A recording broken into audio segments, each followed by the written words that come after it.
안녕하세요. 이번에 여러분들께 시간관리법에 대한 강의를 하게 된 디자인조형학부 이호문이라고 합니다. 네, 고등학교 때는 시간표가 짜져서 나왔는데 이제 대학생이 되면서 저희가 시간표를 짜게 되고 그러면서 저희가 컨트롤해야 되는 시간이 많아지게 되죠. 본인에게 주어진 시간을 얼마나 잘 활용하느냐에 따라서 본인의 역량이 달라지는 것 같습니다.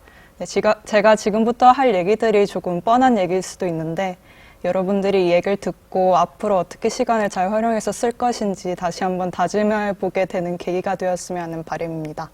네, 그럼 지금부터 강의를 시작할게요.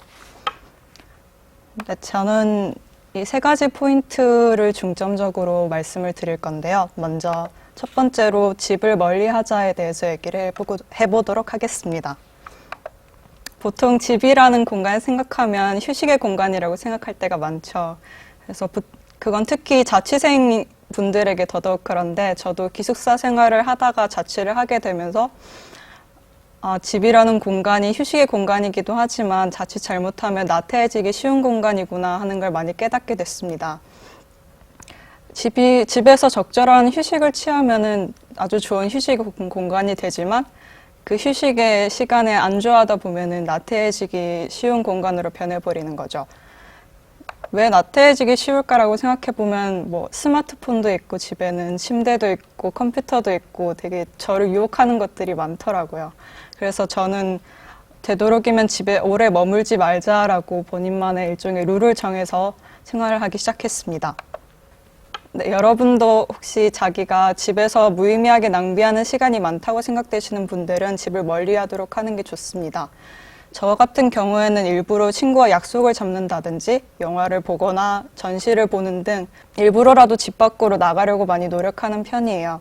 그리고 저희 과 같은 경우에는 시험보다는 작업을 하는 과제를 중심으로 이루어지는데 그 과제를 집에 가서 해야지라는 생각보다는 학교에서 다 끝내고 가야지라는 마음을 먹고 그날 제가 정한 목표치만큼의 작업을 다 하고 집으로 돌아가는 경우가 많습니다.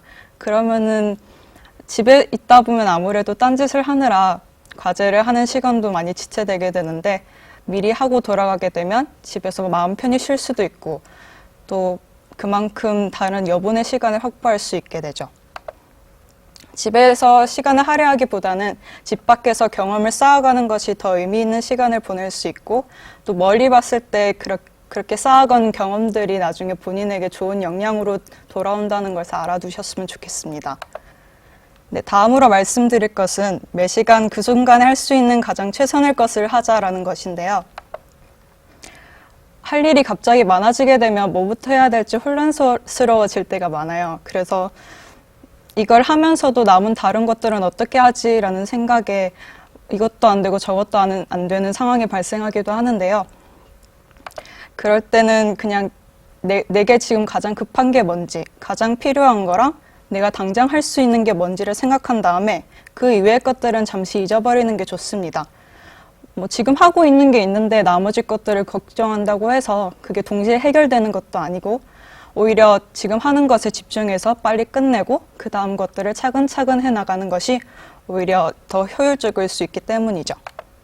그리고 하나 팁을 드리자면 약속이나 할 일이 많을 때 메모하는 습관을 들이는 게 되게 좋아요. 저 같은 경우에는 스마트폰 홈 화면에다가 이제 그날 해야 되는 1주, 2주의 일들을 다 메모를 해두는데요. 그러면 폰을 켤 때마다 보게 되니까 아, 내가 이걸 해야 했었지 하고 자각을 하게 돼서 되게 좋더라고요. 그래서 무의미하게 바쁜 생활을 하더라도 무의미하게 바쁜 생활을 하는 게 아니라 그 하루를 돌이켜봤을 때 내가 오늘 하루는 이러이러한 것들을 했다라고 뿌듯하게 말할 수 있는 그런 하루를 보내는 게 좋다고 생각합니다. 네, 그리고 가끔 할 일은 많은데 그거를 계속 회피하다가 보니까 나중에 시간이 지나서야 그걸 깨닫고 이제 해야지 하고 마음은 먹었는데 이미 너무 늦어버린 게 아닌가 싶을 때가 있죠.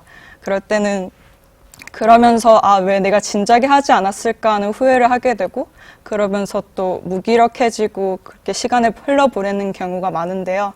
근데 사실 그거는 또 다른 후회를 불러오면서 악순환이 되는 그런 시작점이 될 수밖에 없어요. 그렇기 때문에 후회를 하기보다는 저 같은 경우에도 그럴 때가 많았었는데 이런 문구를 되게 많이 떠올리면서 저 자신을 타일렀었습니다. 늦었다고 생각될 때가 정말 늦은 것이다. 그러니 지금 당장 시작하자라는 말인데요. 예전에 그 박명수 씨가 얘기했던 말이기도 한데 사실 후회한다고 지나간 시간이 되돌아오는 건 아니잖아요. 그러니까 자책하지 말고 오히려 늦게 깨달았다고 자책하지 말고 그 시점을 시작 포인트로 삼고 지금이라도 깨달아서 다행이다라고 위안을 하면서 그 시작점을 삼아서 해나가면 되는 것입니다. 해야겠다고 마음 먹게 된 순간에 할 수 있는 최선의 것은 자책하는 것도 후회하는 것도 아닌 머리를 비우고 행동으로 옮기는 것입니다. 네, 그리고 마지막으로 제가 말씀드릴 것은 시간이 주어졌을 때 뭐라도 좋으니까 일단 하자라는 것인데요. 네, 앞에 말씀드린 것과 조금 연관되는 부분이기도 한데 주어진 시간이 있을 때 아무것도 하지 않게 되면 죄책감이 들게 되고 미래에 대해 또 걱정이 되고 우울해지기 마련입니다. 그렇기 때문에 주어진 시간이 있으면 그냥 흘러가게 두지 말고 충실하게 보내는 게 중요한데요.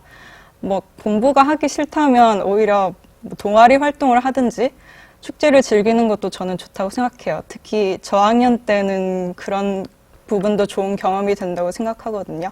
고학년이 되면서 오히려 취업 활동이나 그런 걸 준비하면서 하고 싶어도 하지 못하게 되더라고요.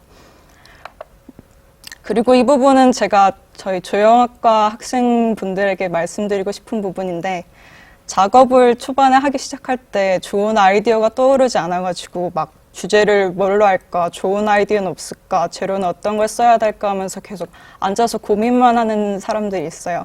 사실 그렇게 앉아서 고민한다고 뭐가 갑자기 좋은 아이디어가 툭 하고 떠오르진 않거든요. 오히려 종이에 뭐라도 좀 끄적여 본다든지 도서관에 가서 자기가 표현하고 싶은 주제나 재료 같은 거를 찾아보고 아니면 지금까지 해보지 못했던 되게 색다른 경험을 하는 것이 오히려 더 작업 구상에 도움이 됩니다. 가끔은 정말 아무 생각 없이 끼적였던 그런 그림들이 나중에 본인에게 좋은 모티브가 돼가지고 좋은 작업으로 발전하기도 하거든요. 네, 그러니까 작업 구상이 잘 되지 않는다고 해서 앉아서 생각만 하고 있기보다는 차라리 나가서 산책을 하든지 다른 생산적인 일을 하는 것을 추천하는 바입니다. 네, 제가 준비한 강의는 여기까지고요. 들어주셔서 감사합니다.